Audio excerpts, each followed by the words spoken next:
Hello everyone, welcome to my channel Sonali and October girl. ভিডিওটা শেষ অবধি দেখার অনুরোধ নিয়ে আজকের ব্লগ এখান থেকে শুরু করছি। অনেক দিন পর আবার রান্নাঘর থেকে ব্লগ করা স্টার্ট করছি। নর্মালি তো এমনি অন্যান্য জিনিস দেখিয়ে ভয়েস ওভার দিয়ে তোমাদের সাথে ভিডিও শেয়ার করি। তো আজকে অনেক দিন পর আবার ভিডিও রান্নাঘর থেকে শেয়ার করছি। আর সকালবেলা এখন প্রায় 7:30 বাজে। আমি 7টায় উঠে বাজার করতে গেছিলাম। পাবলো তখন ঘুমাচ্ছিল। ইউজুয়ালি এরকমই করি আমি, মাঝে মাঝে, কিছু করার নেই। আর এখানে ভাত বসিয়ে দিয়েছি, চায়ের জল চাপিয়ে দিয়েছি।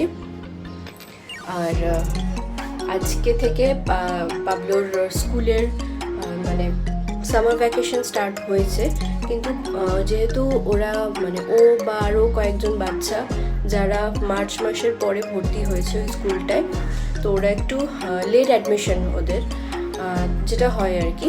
তো তার জন্য ওদের প্রপারলি সামার ভ্যাকেশনের ছুটিটা ওরা পাবে না, কিন্তু সেক্ষেত্রে ওদের স্কুল টাইমিংটা চেঞ্জ হয়ে যাবে। যেটা 11:30 টু 1টা ছিল, 1:30 ছিল, সরি 11টা টু 1:30, সরি ভুল হয়ে যাচ্ছে। আগে স্কুলের ম্যাচ করে দিচ্ছিলাম। 11টা টু 1:30 ছিল, তো সেটা চেঞ্জ হয়ে এখন গরমকালের জন্য সকাল 8:30 থেকে 9:30 করে দিয়েছে। তো 1 ঘন্টা রোদ্দুরটা কড়া করে ওঠার আগেই ওদের স্কুল ছুটি হয়ে যাবে। তো ঠিক আছে, আজকে অনেক কিছু প্ল্যান আছে। তো চলো ব্লগটা দেখতে থাকো, আশা করি তোমাদের ভালো লাগবে। এটা আমার এখন প্রত্যেক দিনের রুটিন হয়ে গেছে। খেজুর আর আমন্ডস ভিজিয়ে রাখি রাত্রে, তো সকালে উঠে খাই। তাই চলে যাচ্ছ স্কুল, চলে যাচ্ছ বাবা? হ্যাঁ,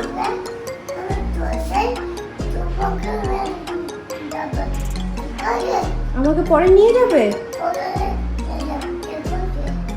এ বাবা, চলে যাচ্ছে পাবলো। একা একা স্কুলে যেতে পারবে তুমি?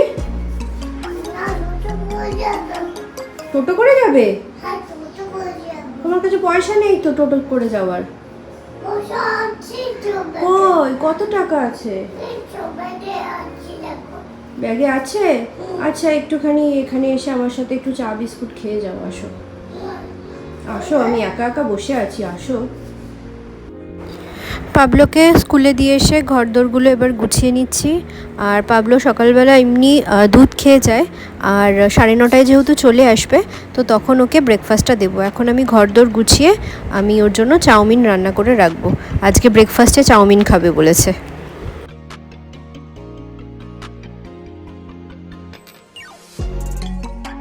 এই যে আমাদের ব্রেকফাস্ট, নুডলস করে নিয়েছি। বাবা, হাত দিয়ে খাও, না হলে খেতে না পারলে। আর এইটা দেখো, মিশো থেকে সেই যে স্ট্যান্ডটা কিনেছিলাম, তো এইটা আমার রান্নাঘরের এই কর্নারটায় রেখেছি। তো এই যে মিক্সারটা এখানটা ছিল দেখে অনেকটা জায়গা অকুপাই হয়ে গেছিলো, তো এখন অনেকটা স্পেস পেয়েছি, এখানে কাপ বা গ্লাসগুলো রাখতে পারবো। পাবলো ছোট ছোট গ্লাসগুলো রেখে দেবো। এমনি তো আমার দুপুরে রান্না করা হয়েই গেছিলো, আর এটা রাতের বেলার জন্য করে রাখছি। একটু বেশি করেই করছি, আজকে শ্বশুর শাশুড়ি আসবে, প্লাস আজকে সন্ধেবেলা মাও আসবে। তো এখানে আমি একটু দই পটল রান্না করে নিচ্ছি। বিশেষ কিছুই না, ভালো করে পটলটাকে একটু লাল লাল করে ভেজে নিয়েছি। তার মধ্যে এই পেস্ট বানিয়ে নিয়েছি, পেঁয়াজ, আদা, রসুন আর একটুখানি আমি চারমগজ দিয়ে দিয়েছি, দিয়ে ভালো করে পেস্ট করে, আর টমেটো দিয়েছিলাম। তো সমস্ত কিছু পেস্ট করে একটুখানি কষিয়ে নিয়েছিলাম মশলাটাকে। কোনো মশলা সেরকমভাবে আমি দিইনি। ব্যাস, তারপর পটলটা একটু নাড়াচাড়া করে দিয়েই কিছুক্ষণ পরে ওই ফ্যাটানো দইটা দিয়ে দিতে হবে। আর শুকনো লঙ্কা আমি ফোড়নে দিয়েছিলাম। তো ব্যাস, একটুখানি জল পরিমাণ মতো দিয়েই ব্যাস রেডি হয়ে যাবে।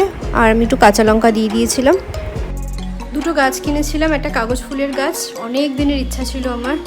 আর কাগজ ফুলের গাছ আমি খুব ভালোবাসি আর কি, বাঁচতাম বলাটা ভুল হবে। আমাদের ওই বাড়িতে আগে কাগজ ফুলের গাছ ছিল, বাবা পুঁতেছিল পিঙ্ক কালারের। তো যাই হোক, টেক কেয়ার না করার পরে, তখন অনেক ছোটো ছিলাম যদিও, টেক কেয়ার না করার ফলে সেটা নষ্ট হয়ে যায়। আর কি ফুলের গাছ পেয়েছি, আর বেল ফুলের গাছ, তো ওইগুলোকে আজকে টব কিনে এনেছি, টবের মধ্যে আর আমি এখানে বসে পড়েছি এখন। আর এখানে দেখো কি সুন্দর কাগজ ফুলের, এটা না ঠিক সাদা নয়, সাদা আর পিঙ্ক মেশানো। এরপরে একটা শুধু পিঙ্ক কালারের এরকম বগেনভেলিয়া গাছ একটা কিনবো। আপাতত এইটা এখন লাগিয়ে এটা একটু ভালো করে বড় হোক, তারপর আরেকটা কিনবো আস্তে আস্তে।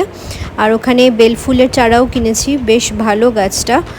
আমাকে দোকানদারটা বলল যে এটা আপনি 1 সপ্তাহ এমনি রেখে দিতে পারেন বস্তাটার মধ্যে, কিন্তু না, আর আমি টবটা কিনেই এনেছি, একদম বসিয়েই দিই। যদি বাই চান্স আবার কোনো কারণে শুকিয়ে যায় গাছটা, তখন মনটা খুব খারাপ হয়ে যাবে। তো এই যে একদম লেগে পড়েছি। আর একটু মাটিও কিনে এনেছিলাম, আমার বাকি গাছগুলোতেও একটু দিয়ে দেবো আর এর মধ্যেও দিয়ে দেবো। তো এই দেখো আমার গাছ পোতা হয়ে গেছে। বগেনভেলিয়াটা নিচে রাখলাম আর বেল ফুলের গাছটা ওপরে রাখলাম, এখানে কুড়িও ধরেছে। পুরো 2:30 বাজে, বাবলুকে ঘুম পাড়িয়ে নিলাম, কারণ ঘুমে ঘ্যান ঘ্যান করছিল। আর এই যে মাছের ঝোল আলু দিয়ে করেছিলাম, আর এটা হচ্ছে সেই দই পটল, অল্প করেই নিলাম কারণ ওটা রাতের জন্য আর শ্বশুরবাড়িতে দেবো, তো তাই জন্য এখন অল্প করে একটু নিলাম। আর একটু শশা, আর আজকে দেখো স্পেশাল একটা আম কেটেছি, আম নিয়ে এসছি আজকে, আর ঘরে পাতা টক দই। এই হচ্ছে আমার আজকে সিম্পল একটা। বিকাল এখন 5:30 বাজে, চা খেয়ে নিয়েছি। আর একটু সকালবেলা লঙ্কা কিনে এনেছিলাম, তো লঙ্কাগুলো না আমি বোটাগুলো ছাড়িয়ে এরকমভাবে প্লাস্টিকে ফ্রিজে রেখে দিই, তো অনেক দিন ভালো থাকে, পচেও না আর নষ্টও হয় না। তারপর আমি একটু চাউমিন বানিয়ে নিয়েছিলাম, আমার শ্বশুর শাশুড়ি আর আমার মা আসবে, তো ভাবলাম তাদেরকে একটু দেবো চাউমিন, তো ওই জন্যই অল্প করে করলাম, কারণ আমার শ্বশুর শাশুড়ি খুব তাড়াতাড়ি রাতের খাবার খেয়ে নেয়, তাই অল্প করেই করলাম।